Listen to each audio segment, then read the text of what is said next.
Nightmare at Midnight, Part 11. As Team Midnight struggled to regain their footing amidst the aftermath of the Crackskull Commander's transformation, a realization began to dawn upon them. The artifact's power, now fused with the commander, echoed with a resonance that felt unsettlingly familiar to Molly. "Molly," Crystal Ball said gravely, his eyes searching hers. "Your encounter with Scumbug, the riddle he posed, it may hold the key to understanding why the amulet chose you." Molly furrowed her brow, memories of the cave and the enigmatic creature flooding back. Scumbug mentioned something about a heritage, something ancient. Anna stepped forward, her expression thoughtful. "What if the amulet isn't just a powerful artifact?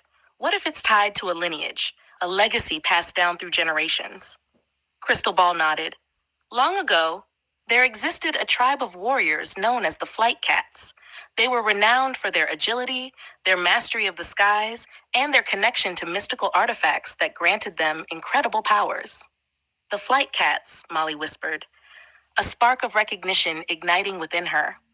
"I've heard stories from my grandparents about our ancestors. They were said to be protectors, defenders of the realm." Scarlett's eyes widened with understanding. "So the amulet?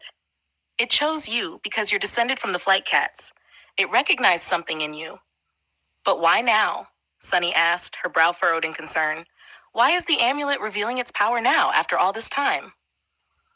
Crystal Ball stroked his beard thoughtfully. "The amulet is awakening, responding to the threat posed by the Crackskull Commander.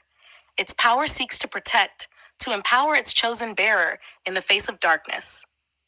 Molly took a deep breath, the weight of her newfound heritage settling upon her shoulders.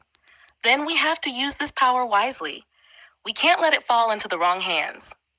Meanwhile, in a grand hall deep within the Crackskull stronghold, the commander reveled in his newfound power. The room was filled with his loyal mercenaries, celebrating their recent victories and the acquisition of the artifact's power. The atmosphere was tense yet jubilant, the commander basking in the adulation of his followers. But his facade of confidence faltered when the Honda twins, his elusive and cunning money agents, arrived unexpectedly. The twins, known for their shrewd business acumen and unpredictable loyalty, approached the commander with a calculated grace. "Commander," one of them began, his voice smooth as silk, "your recent actions have garnered attention. The realm is in chaos, and your enemies grow stronger." The commander narrowed his eyes, sensing an undercurrent of skepticism in their words. "And what of it?" The other twin stepped forward, a sly grin playing on his lips. "We're here to ensure your interests align with ours. Loyalty is a rare currency these days, after all." The commander's jaw tightened, his mind racing with possibilities. Despite his outward bravado, he knew that maintaining control over Crackskull and its ambitions would require more than just power. It would require alliances, cunning, and a willingness to adapt to the ever-changing tides of fortune. As the lavish banquet continued into the night, the commander's thoughts turned to the looming challenges ahead.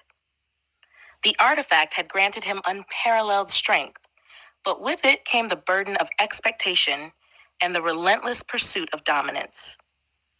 Back at Team Midnight's camp, under the watchful eyes of Crystal Ball and Candlehead, Molly grappled with the weight of her ancestry and the responsibility it bestowed upon her.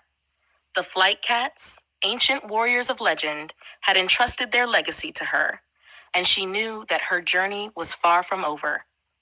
Together with her friends, she would harness the power of the amulet, uncover its secrets, and confront the Crackskull Commander in a battle that would determine the fate of their world.